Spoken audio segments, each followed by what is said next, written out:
All right, it's over. We are Jujutsu Kaisen. Jujutsu Kaisen Modulo is already done. It's come to the end. It went by so quickly, but we're there. We're at the end. And I'm pretty baffled at what just happened in the manga. So, I want to go over a bunch of stuff. Obviously, I had my videos for Modulo. I wasn't able to make the theories in time. That just did not happen.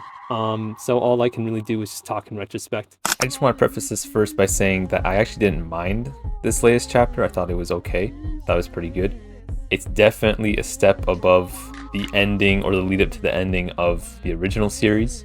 And I do like how the characters have been developed in this series. I just wish that we spent more time with them. And I get it, this is a limited series, and there's only so much you can really do. So shout out to Gege. That being said, I still have some gripes.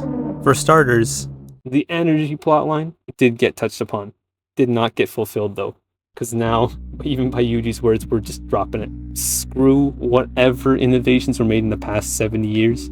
We are getting rid of clean energy. We're getting rid of whatever methods they coughed up to try and make that happen. And you know what?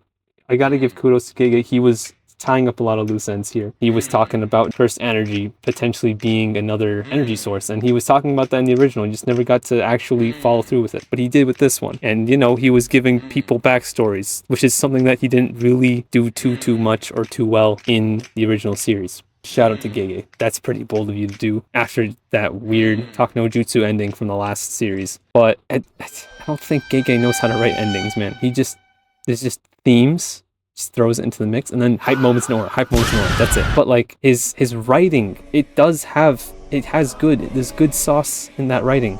He does cook, he can cook, but sometimes he cooks too much. He leaves the pot for too long on the stove, and then it just kind of, fuga. Alright, what happens next? We got Yuji and Maru talking about how to solve the whole cursed spirits situation. They talked about, okay, we can remove cursed spirits, like just eliminate them and just get rid of them for all time.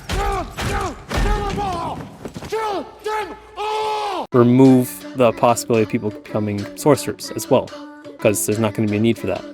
And Yuji was like, you know what? That's something that Yuki was talking about. Yuki from he was talking to Geto and Kenjaku about this. There's two solutions. Either you make everyone a sorcerer, or you get rid of all non-sorcerers. Those are like the solutions, the ultimate solutions that we're building up to. And so Maru is talking about, okay, there's cursed energy outside of Tokyo, outside of Japan, because that's not the only place it happens. And that's true. Well, what happened with that?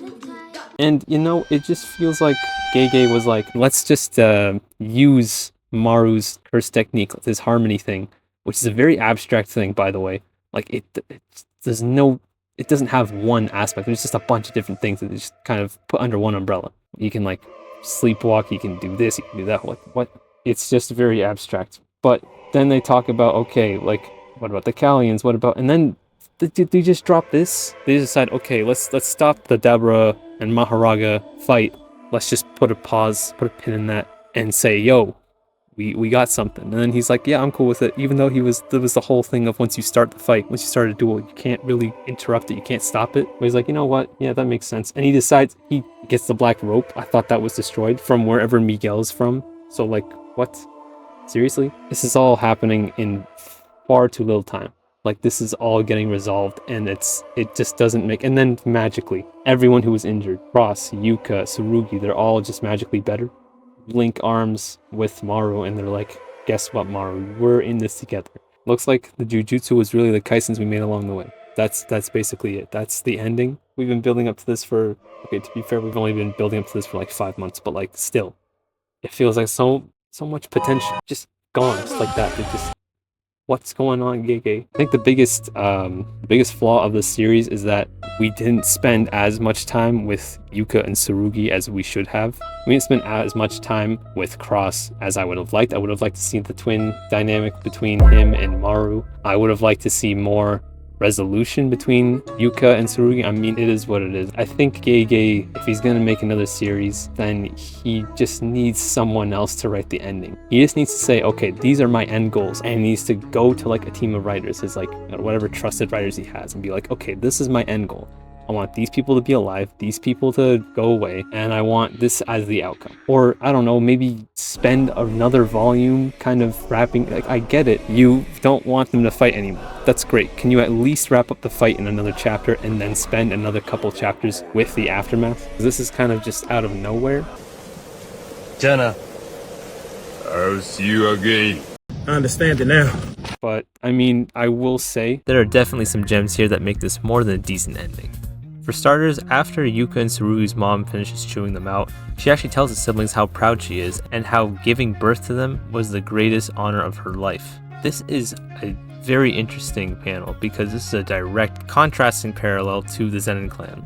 Back in the Perfect Preparation, when Maki went back to the Zenin clan to get the cursed tools, her mother calls after her, and there is a lot of resentment between her and her daughters. She wasn't opposing the abusive Zenin clan that had tried to kill them.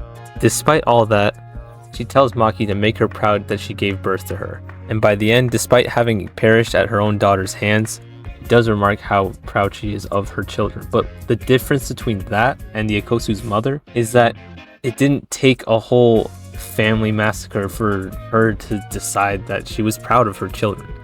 No, she looked at her kids, she saw her children and the immense things that they were going through.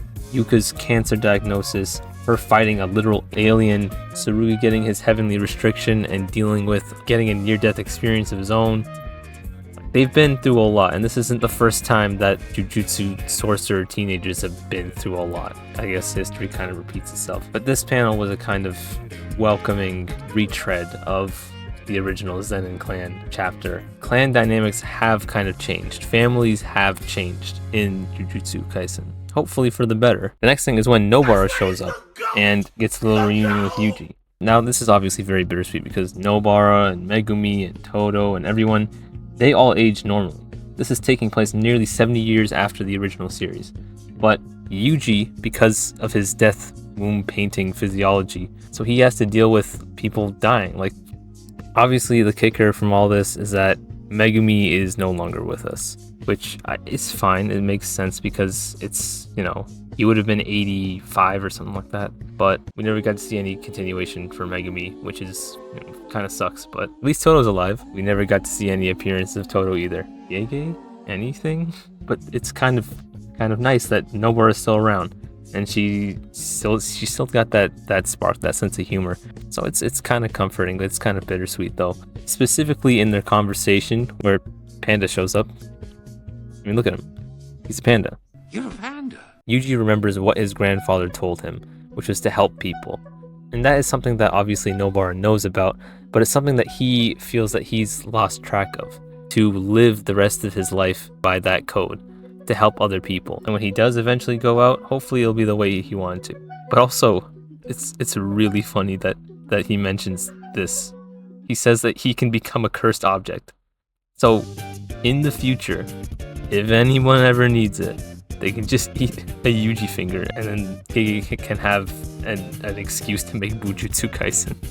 But there is one thing, I mean, this last little panel, the chef from the cultural exchange event between the aliens and Japanese, you know, the one that got all hard-eyed with Dabra, she's just wondering, okay, he's gone now. But now there's a bit of a hint. What? Is this gonna be a thing?